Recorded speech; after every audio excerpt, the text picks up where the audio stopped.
Quel est le din si une personne avait devant elle des fruits?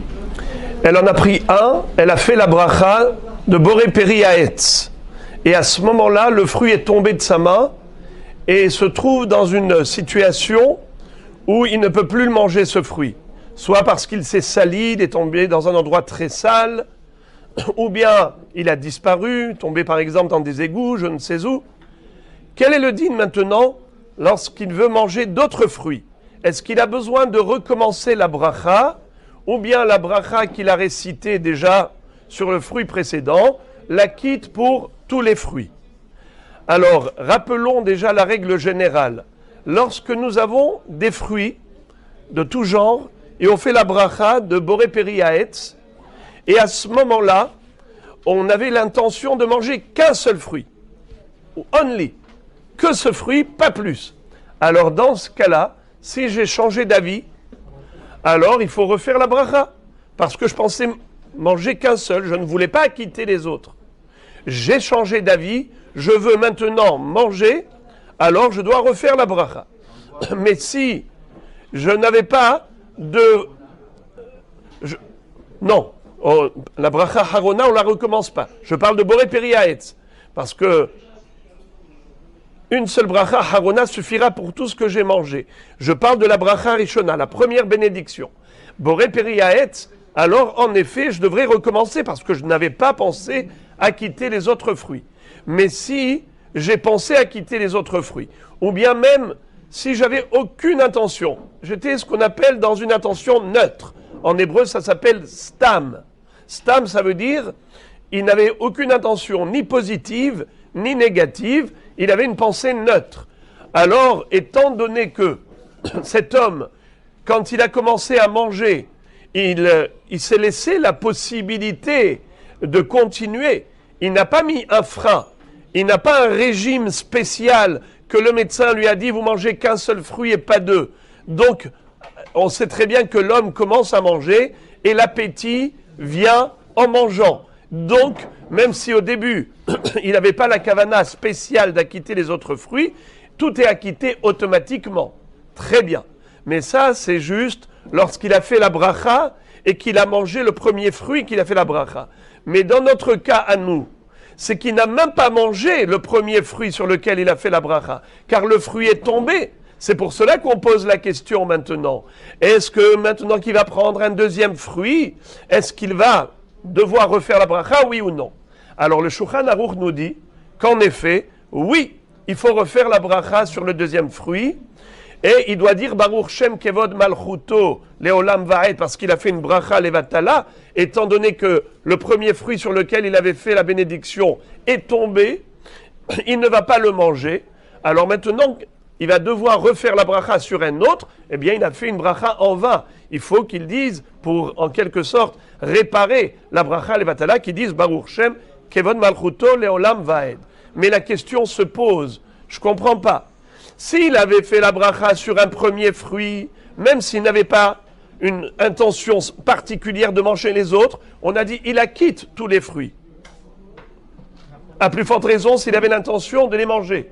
Et là maintenant tu me dis que quand le premier fruit est tombé, alors il doit refaire la bénédiction sur les autres. Mais pourquoi? Quelle différence y a-t-il entre quelqu'un qui a fait la bracha et il a mangé, ou quelqu'un qui a fait la bracha n'a pas mangé? La différence, c'est que lorsqu'on fait la bracha et que l'on mange, alors une fois qu'on est quitte de sa bracha, on acquitte automatiquement tout le reste.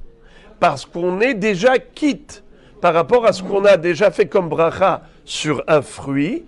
Alors maintenant, on peut manger tous les autres fruits grâce à la bracha du premier. Mais si la bracha du premier fruit n'était pas bonne, puisque le fruit est tombé, alors la bracha, on ne s'est pas acquitté de la bracha. On ne peut pas dire, ce n'est pas grave, tu t'es pas acquitté de la bracha, alors tu n'as pas mangé ce fruit, mange un autre. Eh bien non, parce que la bracha n'a pas été faite sur un autre fruit. Alors maintenant, je vais vous citer, comme je sais que Baruch Hashem vous étudiez, je vais vous citer des détails avec des opinions, et après on va retenir la conclusion. Il y a 3 cas de figure. J'avais devant moi des fruits, il y a 3 possibilités. Soit j'ai pris un fruit, j'ai fait la bracha dessus avec l'intention de manger encore d'autres fruits. Soit j'ai pris un fruit, j'ai fait la bracha dessus et j'avais l'intention de manger qu'un seul fruit et pas les autres. Troisième cas, comme on avait dit, stam. J'ai fait la bracha sur un fruit et je n'ai pas dit si j'allais manger d'autres ou pas. Peut-être oui, peut-être non, je ne me suis pas interdit. Comme on a dit, l'appétit peut venir en mangeant.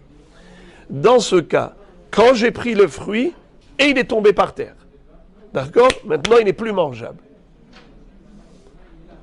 Maintenant, qu'est-ce que je fais? Je prends un autre, j'ai envie de manger. Je prends un autre, est-ce que je fais la bracha dessus? D'après le Mechaber, c'est-à-dire Rabbi Yosef Karo, eh bien, il faut refaire la bracha, même si j'avais l'intention de manger les autres fruits. Pourquoi? Comme je vous ai dit, étant donné que pour s'acquitter, il faut avoir l'intention de manger un fruit précis. Je le prends dans ma main, ou je prends un verre d'eau, je le prends dans ma main, et je dis, je fais la bracha sur ça. Et maintenant, si ça, finalement, je ne l'ai pas mangé parce qu'il est tombé, le verre d'eau s'est renversé, je prends un autre, eh bien, je suis obligé de refaire la bracha. Ça, c'est ce que nous dit le Shulchan Aruch, le Mechaber, même si j'avais l'intention de boire plusieurs verres, même si j'avais l'intention de manger tous les fruits. Mais étant donné que la bracha doit d'abord reposer sur un premier fruit, si ce premier fruit est tombé, la bracha n'est pas valable, eh bien, ça n'acquitte rien. Si je prends un autre fruit, je dois refaire la bracha. Ça, c'est d'après le Mechaber. Le Rama dit, ça dépend. Si tu avais l'intention de manger les autres fruits, eh bien, la bracha, elle acquitte tous les fruits. Tu prends un autre, tu le manges. Celui-là, le premier, il est tombé, tu prends un autre et tu le manges. Quand est-ce que je suis d'accord avec toi, Rabbi Yosef Karo, pour dire qu'il faut recommencer la bracha? C'est seulement si les fruits étaient devant lui et que, soit il a dit, je ne veux pas manger d'autres. Au moment de la bracha, il a dit, je ne mangerai qu'un seul fruit. Je ne veux pas manger d'autres. Ou bien il a dit, peut-être oui, peut-être non. Stam. Il n'avait pas de kavana particulière. À ce moment-là, je suis d'accord avec toi. Puisque le premier fruit est tombé, s'il en prend un autre, il faut refaire à nouveau la bracha. Mais dans la mesure où il savait depuis le début qu'il pouvait manger de tous les fruits, il voulait manger des autres fruits, eh bien, il n'y a pas de problème. Même si le premier est tombé, il prend le deuxième et il mange. Dans le cas qui est stam, ce qu'on a dit stam, c'est-à-dire neutre, peut-être oui, je vais manger, peut-être non. Le Rama dit, je suis d'accord que si le premier fruit est tombé, il faut refaire la bracha sur le deuxième. Malgré tout, le Mishnah Brura, dans le Biur Halacha, Siman Kufvav, nous dit que, Siman Reshvav, pardon, Saif Vav, le Biur Halacha cite le Ravad. Ra'avad, Rabbi Avraham ben David, qui était, vous vous rappelez, l'antagoniste du Rambam, toujours en marloquette avec Rambam Maïmonide. Eh bien lui, le Ra'avad dit, non, même si cet homme n'avait pas l'intention particulière de manger les autres fruits, mais il n'a pas exclu la possibilité d'en manger. Il est stam, tous les fruits étaient devant lui, eh bien la bracha qu'il a faite, elle repose sur tous les fruits, puisqu'il s'est laissé la possibilité de manger tous les fruits. Il n'a pas dit non, bien qu'il n'ait pas dit oui, mais il n'a pas dit non non plus. Alors, la bracha, elle repose sur tout. Si le premier fruit est tombé, il prend un deuxième, il le mange sans bracha. Alors, maintenant, on a le Mechaber qui lui dit toujours il faut faire la bracha. Même si tu avais l'intention de manger tous les fruits. Si le premier est tombé, tu prends un deuxième, tu dois refaire la bracha. Ensuite, on a le Rama qui dit, dans ce cas-là, non, on ne refait pas la bracha. Quand est-ce qu'on refait la bracha? Que si c'était stam. Stam, c'est-à-dire, il n'avait aucune intention, ni oui, ni non. Peut-être oui, je vais continuer, peut-être je vais pas continuer. Dans ce cas-là, je suis d'accord avec toi que si le premier fruit est tombé, il doit refaire la bracha sur le deuxième. Mais même dans ce cas, le Ra'avad, qu'est-ce qu'il dit? Non, puisque la bracha première pouvait acquitter tous ses fruits, et il ne s'est pas lui-même exclu de cette possibilité d'en manger, eh bien tous les fruits sont acquittés, tu en manges un autre et tu es quitte. Tu n'as pas besoin de refaire une deuxième fois la bracha, c'est dommage, bracha les batala. Qu'est-ce que l'on fait? Alors, dans le Yalkut Yosef, il ne rapporte pas le cas de Stam, il rapporte le cas du Rama. C'est-à-dire qu'il est d'accord avec le Rama. Pourquoi? Parce que nous avons une règle, Safek berachot lehakel. Safek berachot lehakel. Donc, on ne refait pas la bracha, même si le fruit est tombé. Mais dans le cas de Stam, c'est le Mishnah Brura qui dit Safek berachot lehakel.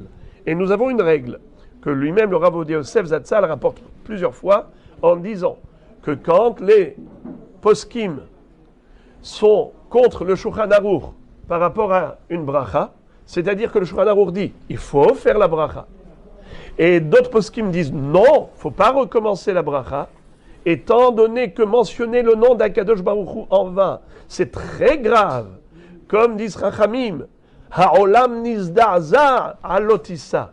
Quand Akadosh Baruch Hu avait dit le troisième commandement, Lotissa et Shem Hashem Elokecha Lashav, Ki lo yenake Hashem et Asher Issa et Shemo Lashav, le monde a tremblé. Alors de ce fait, même si le Mechaber te dit, fais la bracha, et d'autres te disent, ne fais pas, eh bien dans le doute, on s'abstient. Ça fait que berachot lehakel.